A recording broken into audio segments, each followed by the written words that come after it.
We are discussing from Bhagavad Gita,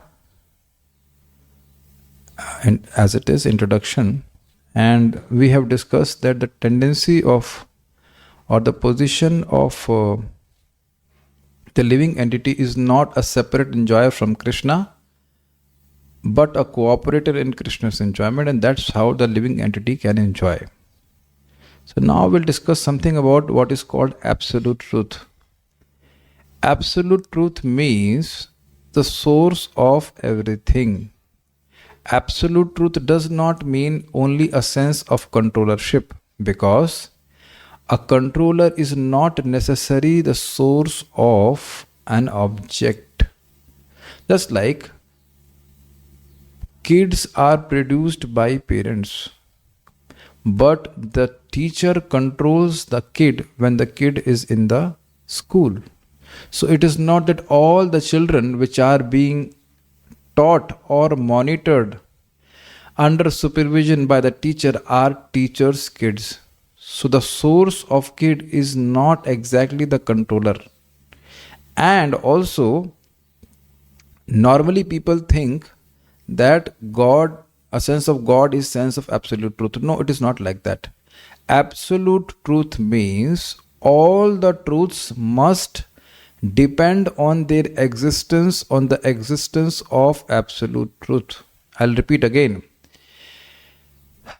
Absolute truth means that anything which exists must depend on that absolute truth for its existence. And before we talk about absolute truth, we must understand. Truth means something which had an existence in the past, it has existence in the present, and it will continue to exist in the same form in the future. That is called truth. Something which did not existed in the past, will not exist in the future. It is assumed, it is concluded, not assumed, concluded that now also it is not existing. So truth and untruth, I hope you are able to understand. So absolute truth means the source of all other truths. The living entity is also a truth. The material nature is also a truth. Time is also a truth because they are all eternal. But the absolute truth is Krishna, who is the source of all. That's what it is being mentioned here now. We shall find therefore in this Bhagavad Gita that the complete whole is comprised of the supreme controller, which is Ishvara, one of the topics of Bhagavad Gita, the controlled living entities, which means the jivas, the cosmic manifestation, which means the prakriti, eternal time means kala and karma or activities, and all of these are explained in this text. All of these taken completely form the complete whole, and the complete whole is called the supreme absolute truth. What does it mean? All of these are emanations or energy of Lord Krishna, so they cannot be separated from Him. We cannot separate time from Krishna. We cannot separate the living entities from Krishna. Although the living entities are not Krishna, in the sense they are not the supreme controller, they are not the supreme Lord, but they are also not different from Krishna because they have internal dependency on the Lord. The complete whole and the complete absolute truth are the complete personality of Godhead Sri Krishna. All manifestations are due to His different energies. He is the complete whole. This is a very important point. This is called Shakti Parinam Vad. There is a Vad or a theory which is called a Vivart Vad, means the Lord has transformed into this world, but that's a wrong conception. In Vedanta Sutra, Srila Vyasadeva has explained Shakti Parinam Vad, means the Lord does not transforms. What transforms is the energy of the Supreme Lord.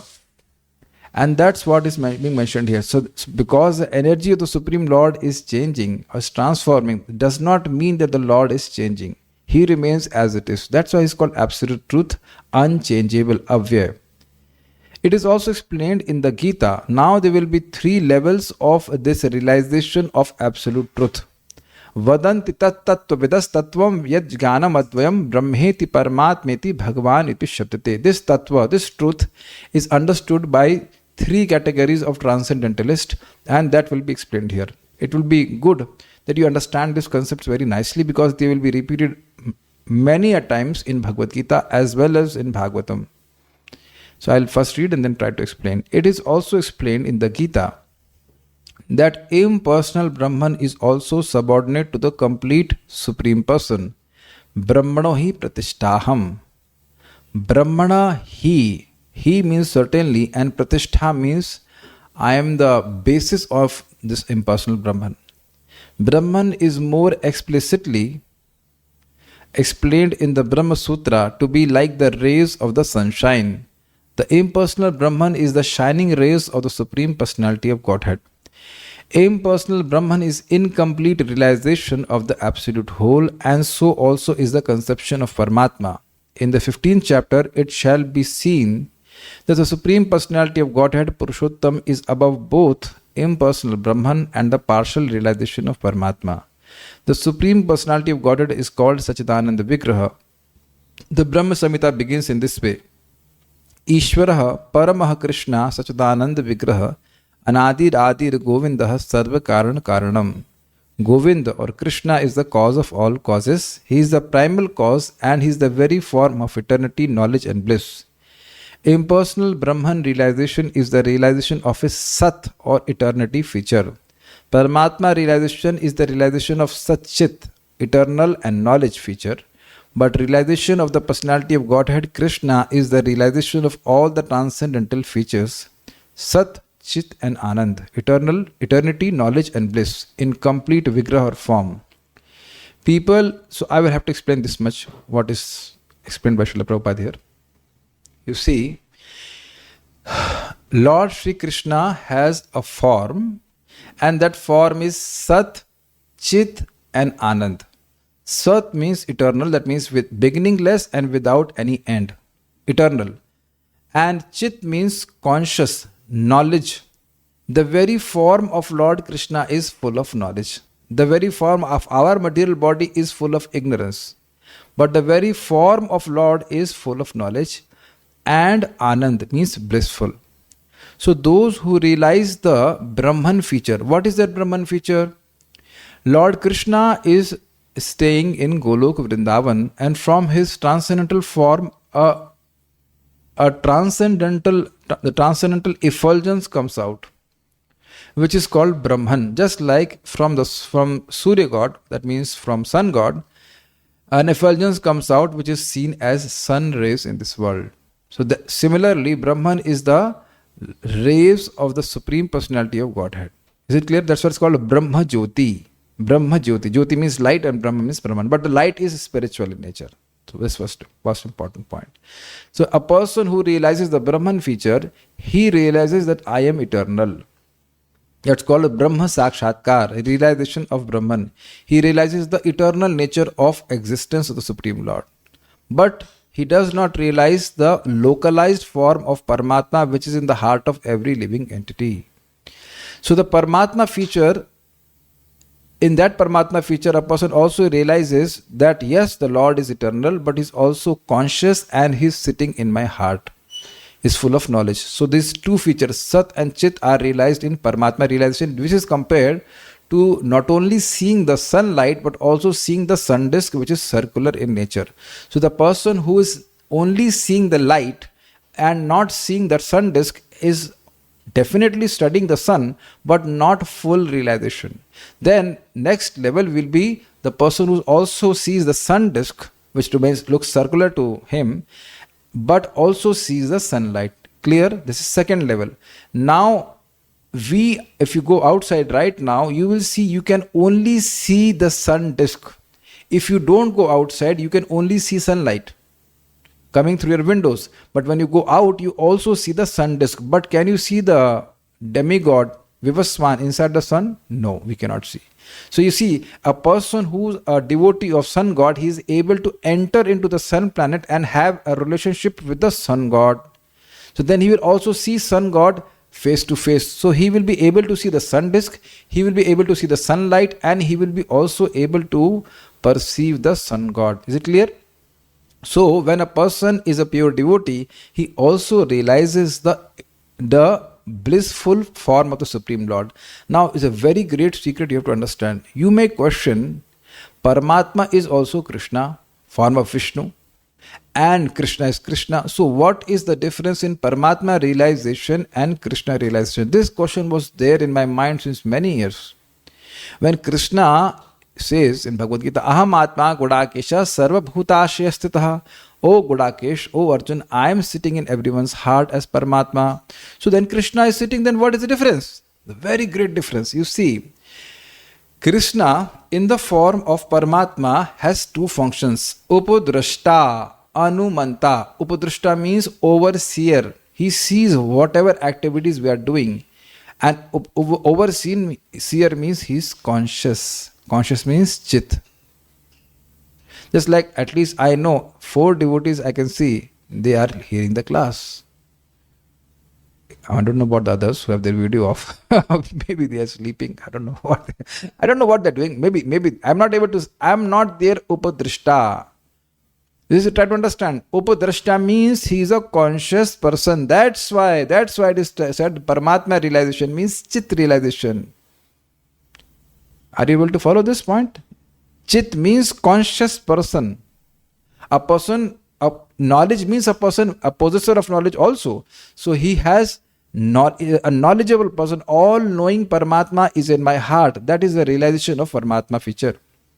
And Anumanta, he is sanctioning our desires. Whatever we desire, as per our karma, he fulfills. But in this form, there is no loving reciprocation between the devotee and the Lord.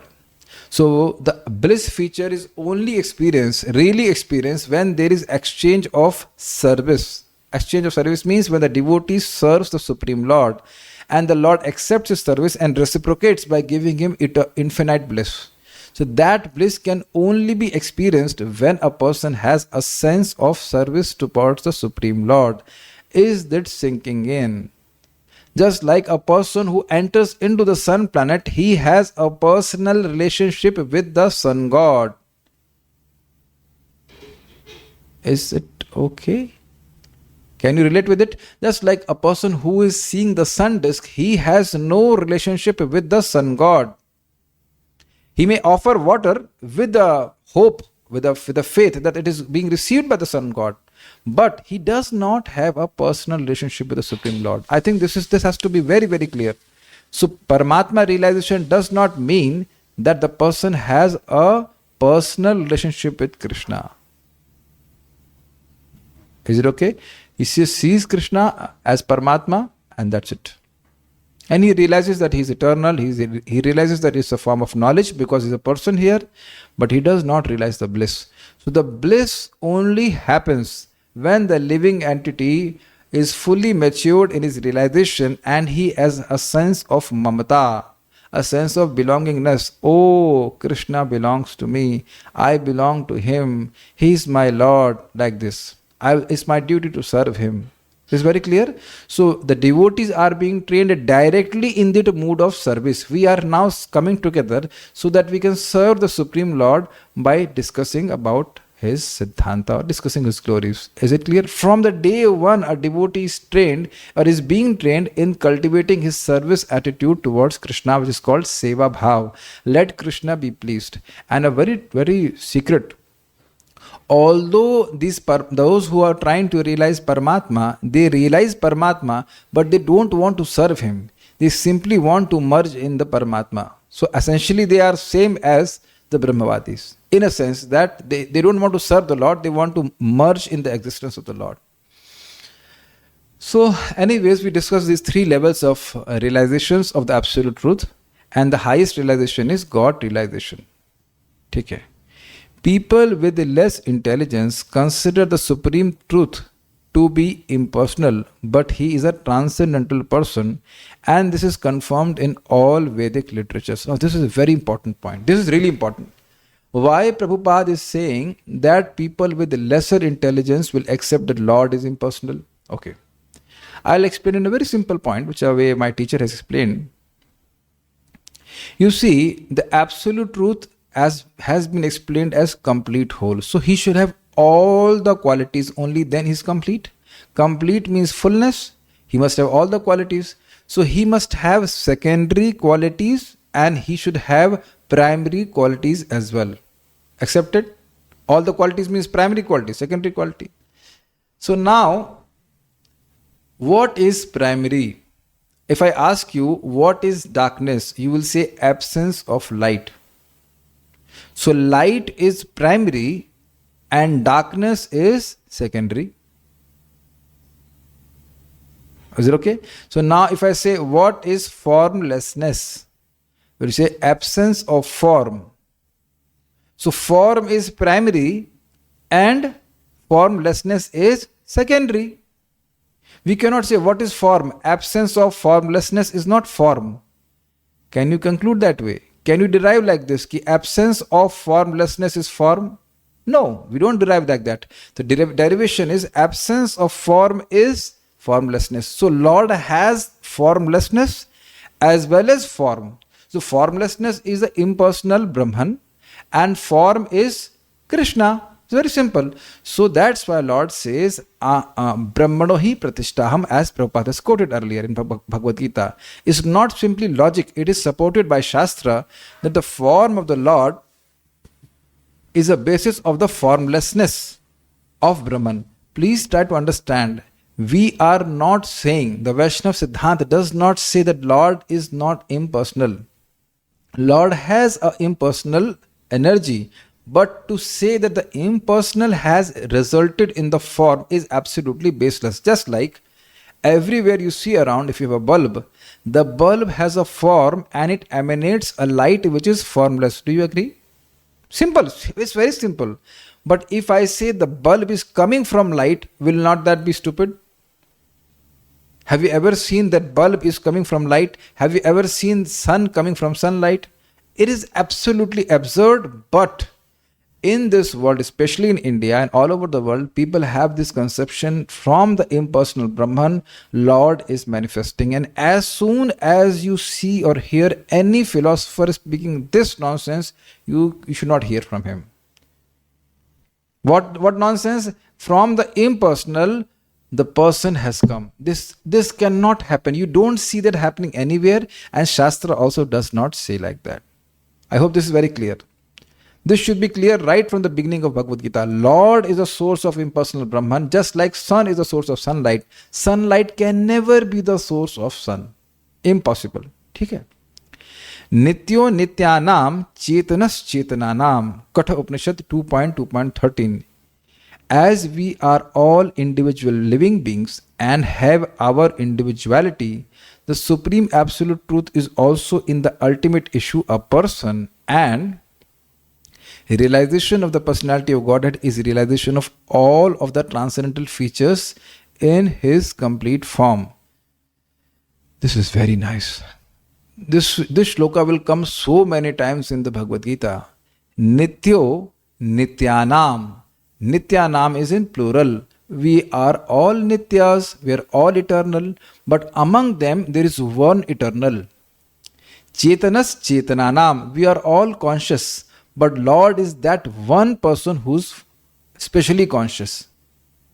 Nityo Nityanam Chetanas Chetananam Eko Yah Eko Yo Vidhati Kaman. Alone the Lord is fulfilling the desires of every living entity. This is very, very important. I'm just completing the shloka here. One living entity is there which is eternal and among all eternal living entities. So that distinguishes that one living entity, Krishna, from other living entities. It's not that one living entity has become other living entities. It's not that we are God, but we have just forgotten that we are God. No. The God, Lord or God is eternally separate individual living entity. I'm not saying living entity in the sense of Jiva. I'm saying He's a conscious person. He's eternally a conscious person. It's not that we become merged in Him and then we lose our identity. We are eternal and we are eternally conscious. What was the meaning of conscious? I am and I am different from others. Do you remember this? All of you are individually experiencing this class. Like Asha Mataji and Ajit Prabhu are sitting side by side. But both of you are hearing the class separately. Got it? I think I can't explain more than this. Even if you are sitting next to each other, still your appreciation of the class is individual. Never forget this. Our individuality can never be destroyed. Clear? Similarly, even after liberation, we remain to be individual. Only then we can realize. I am realizing, you are realizing, all of us are realizing separately. This is the point I am trying to tell. Prabhupada is telling from the shloka. And Lord is also a conscious person. He is not impersonal. As soon as you say impersonal, that means there is no differentiation. Sinking in?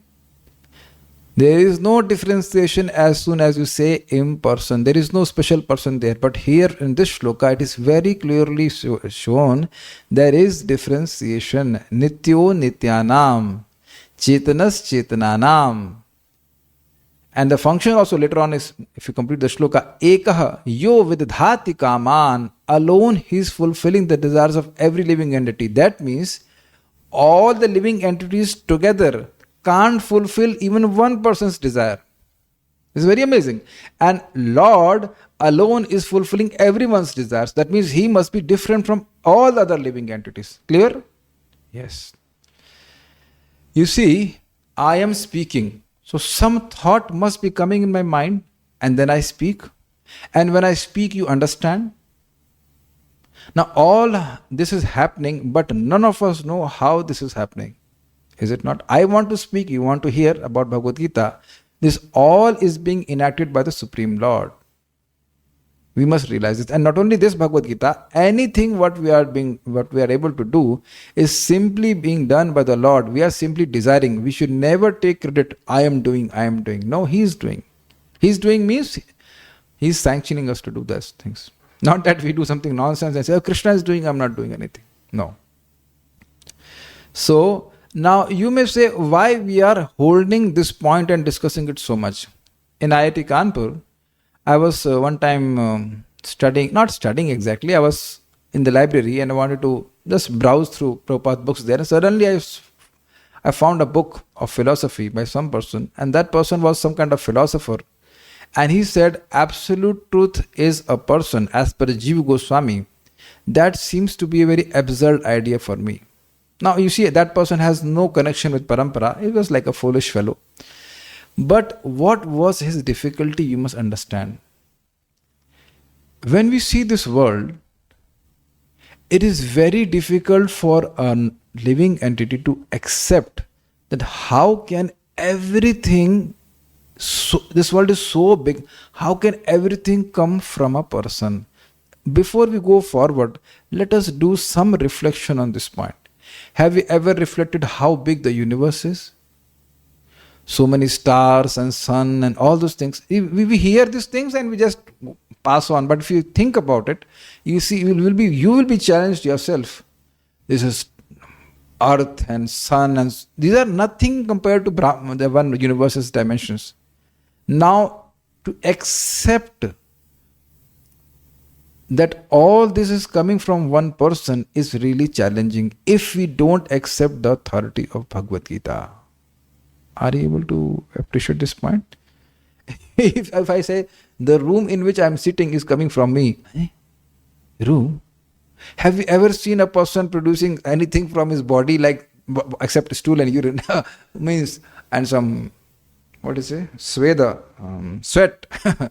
We can't do much. We can't produce much from the body. Even if a person has to give birth to one child, is such a painful procedure. And whole home. And Krishna, when he came, he was around, people say, 7 feet tall. How can a person who's 7 feet tall be the source of one universe? So you see, the problem what happens is they put the limitation of material form on Krishna's spiritual form. Krishna is eternal. Krishna is full of knowledge. And Krishna is blissful. That kind of nature of form is not there in material form. Do you think this mic is eternal? Nah. Do you think this is full of knowledge? No. Is it full of bliss? No. None of the material forms have this qualities. So why are you arop, I would say arop. Anyways, how are you able to blame the qualities of material objects on Krishna's form? Material form's quality is not there in Krishna's limitation, I would say. Yes. Why are you limiting the qualities of a material form on Krishna's spiritual form? So that's why Prabhupada is emphasizing that absolute truth is a person and is an unlimited person. So I spend some time here to explain this point. The complete whole is not formless. If he is formless or if he is less than any other thing, then he cannot be the complete whole. The complete whole must have everything within our experience and beyond our experience. Otherwise, it cannot be complete. This is very nice. You see, complete means he should have all the qualities. So now, if we have accepted the absolute truth is the source of everything, he is a complete whole. So if he is a source of everything, then we see form in this world. Do you agree? We see. We don't see anything which is formless. We only see form. Now, when we apply this thought that everything comes from the Lord, so Lord is the source of all the forms. So if he is the source of all the form, he must also have form or not? बहुत simple सी बात. If a person is formless, so he is lesser or not? He is lesser in form. It's very simple. But in India, especially, this or formless, nirakar, this is all bogus thing. Your container in home has lot of atta. So it has, let's say, 10 kg of atta. From that 10 kg atta container, you take out 3 kg, 4 kg, 5 kg. So you say, no, nothing is there in the container and so many rotis are coming out from this. Nobody will accept. This is all stupidity. We wear gold jewelry. So the gold in the jewelry is coming from gold mine. So can you say there is no gold in the mine and all the jewelry is coming from that? This is absolutely bogus. But problem is when a person is dressed in a form of a sadhu and he speaks all nonsense, which is a sadhu, then a persons who are, very simple-hearted, they accept it just on the basis of faith. So now the question is, if I have to accept these things on the basis of faith, better I put faith on Bhagavad Gita directly than on any so-called sadhu who does not refer to Bhagavad Gita. Be very, very important. This is very important because as soon as you say, or anyone says, that the Lord is under the impersonal Brahman and he assumes a material form when he comes in this world, he commits the greatest offense against the Supreme Lord. The Lord is extremely not pleased with that person. He is extremely displeased by this attitude. So one should be very careful. This is called impersonalism and one should be very careful about this. I think this is very clear. We go forward now. The complete whole personality of Godhead has immense potencies. Parasya shaktir vividhaiva shruyate swabhaviki jnana bala kriyacha. Parasya shaktir vividhaiva shruyate. Vividha means various. And shruyate means it is heard. Parasya Shakti means the Lord has various transcendental potencies. It is heard from the Vedic literatures. Prabhupada is quoting from Chaitanya Charitamrita Madhya Leela 13.65 purport. How Krishna is acting in different potencies is also explained in Bhagavad Gita. This phenomenal world or material world in which we are placed is also complete in itself because the 24 elements of which this material universe is a temporary manifestation according to Sankhya philosophy.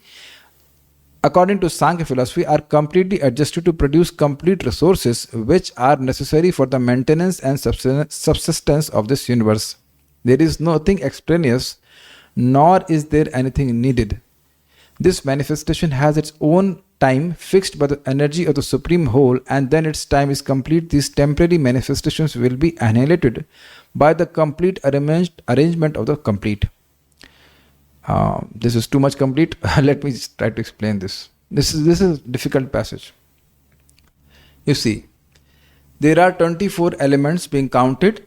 It's like earth, water, fire, air, ether, mind, intelligence, false ego. So Sankhya means to count. So in Sankhya philosophy, the elements of the material nature are counted.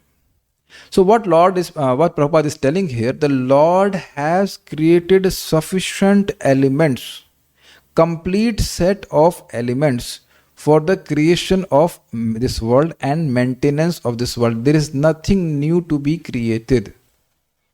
This is a simple point which Prabhupada is telling here. And this is amazing. The Lord is so perfect or complete that simply by these 24 elements, He creates the whole world and also maintains it.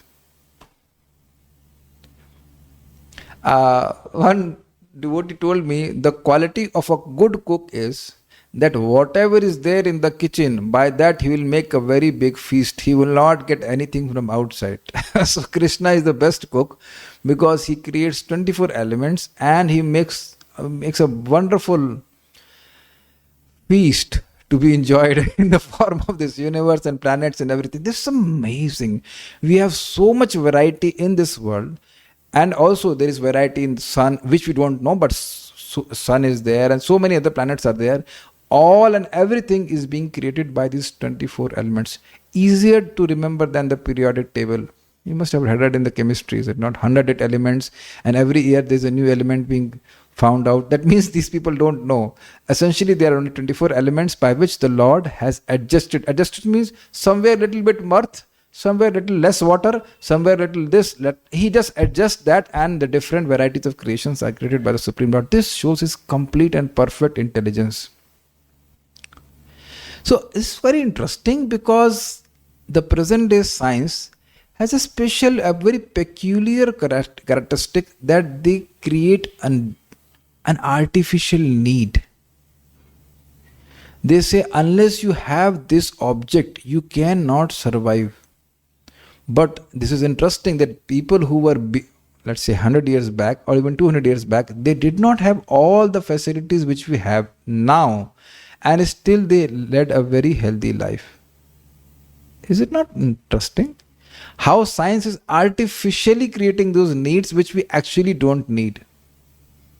So for our sustenance, the Lord has created whatever is needed and with His complete intelligence. But now another point is, the Lord has done it in such a nice way that every universe is under a clock. Tick, tick, tick. If it's a countdown timer, I think that will be very easy to understand now. Every universe has a countdown timer. It gets created and after a certain point of time, it will get destroyed. Not even a second beyond that, it will be allowed to exist. Now, why I'm saying this? Many times you might have heard in 2012, the world will be destroyed. This is 2024, incidentally. It is not finished.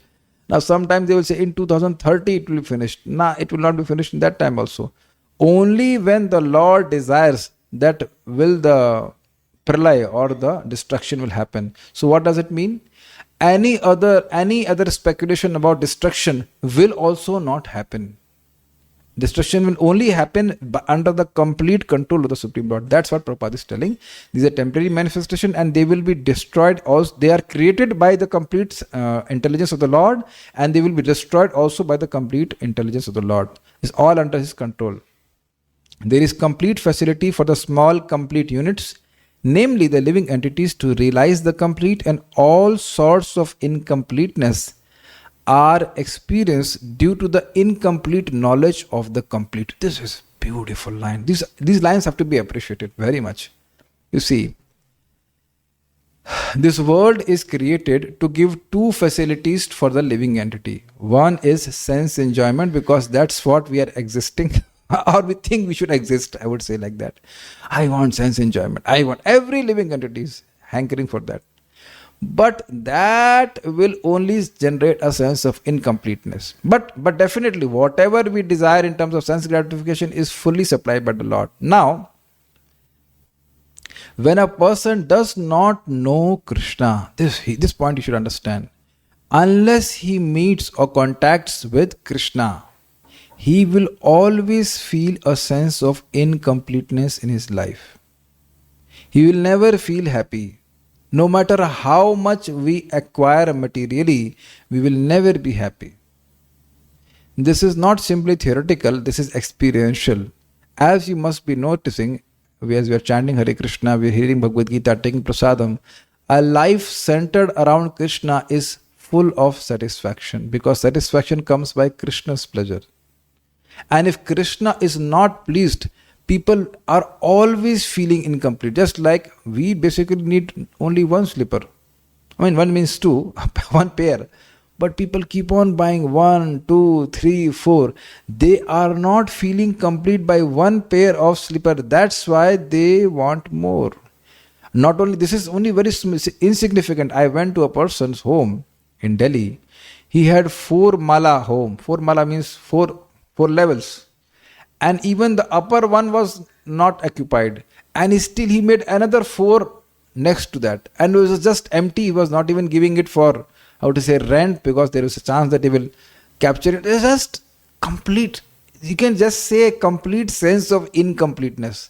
There is no, how to say, there is no shelter. There is no shelter. Where does it all stop? How many houses you want to make?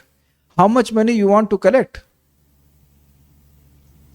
A very beautiful story. You know all that Duryodhana was dying in front of Ashwatthama. When his thighs were broken by Bhima, after some days he died. So as he was leaving his body, he told a very interesting point. He said, Ashwatthama, there is not any single beautiful woman which I have not enjoyed. I mean, he enjoyed so much with beautiful women. He was a king. It's not that any kind of food which is good I have not enjoyed, or wealth, or any other material enjoyment, but I am still not satisfied. Very big lesson from Duryodhana. Because the living entity is spiritual, unless it gets connected with Krishna, it can never ever be satisfied.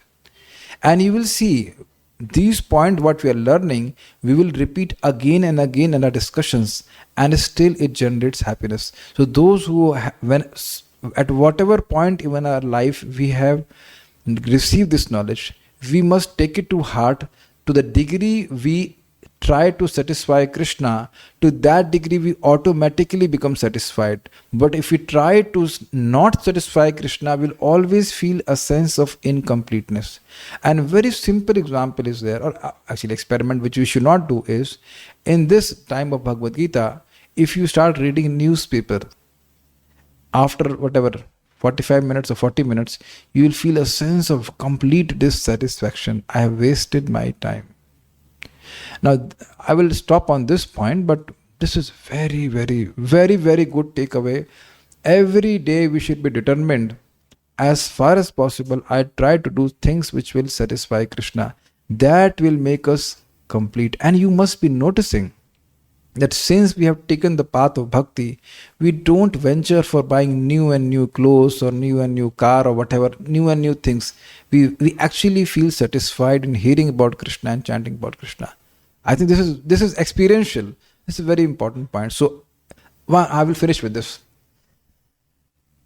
Amazing. This is, I was just hearing in the morning, because it's talking about knowledge. Prabhupada says that people think that poverty is of wealth. Is it not? Those who are poor are the people who don't have wealth. Prabhupada tells a very interesting point from Bhagavad Gita. Bhagavad Gita says, Matra sparshastu kaunteya sitoshna sukha dukkada agam paino nityastam titikshasu bharata. That this wealth or no wealth, or loss and gain, and all these things, they will come and go like weather. But real poverty is poverty of knowledge. When a person is situated in knowledge, despite all these external situations, he will remain steady, because these are coming and going. Just like right now I was giving class. So sometimes the current was going, sometimes current was coming.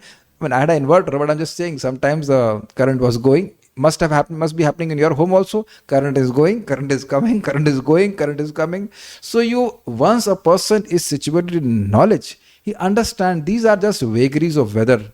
They will come and go, come and go. I have nothing to do with this world. But as soon as a person has knowledge, he realizes, oh, I'm a servant of Krishna. He feels so protected.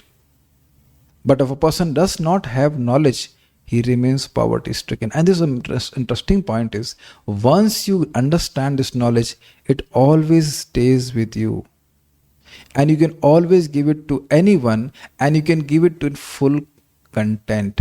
Like whatever I can speak on this shloka, I'm trying to speak here. Can you appreciate this much? It's not that I know 100% and giving you only 10%. Are 90% बचा के रखना है ना? I must save the 90% for myself. No, it is very interesting. People are poor in knowledge, not in money. This is very amazing. Actually, a person who is in knowledge, he will. If a person who is not in knowledge and has money, still he will be incomplete. But a person who is actually having knowledge, is satisfying serving Krishna, he will be satisfied in serving Krishna despite there is no material, or I'll say not that much material assets. So I'll stop here. I hope you understood some of the points here. We discussed some of the nature of the qualities of the complete whole, what is absolute truth, what are the realizations of the absolute truth, and we also hit on a very important point that unless the Lord is understood, a sense of incompleteness in our life will never ever be destroyed. So our life, so we should take the takeaway from this class is we must endeavor to rid ourselves of this poverty of knowledge of Lord Krishna. The more we know Krishna, the more we feel a sense of completeness. Okay, so there are no questions. Did I have the chat? Yeah, chat was open. Thank you for giving your time. Hare Krishna. Srimad Bhagavad Gita ki jai. Srila Prabhupada ki jai. Nitai Gaur Premanande.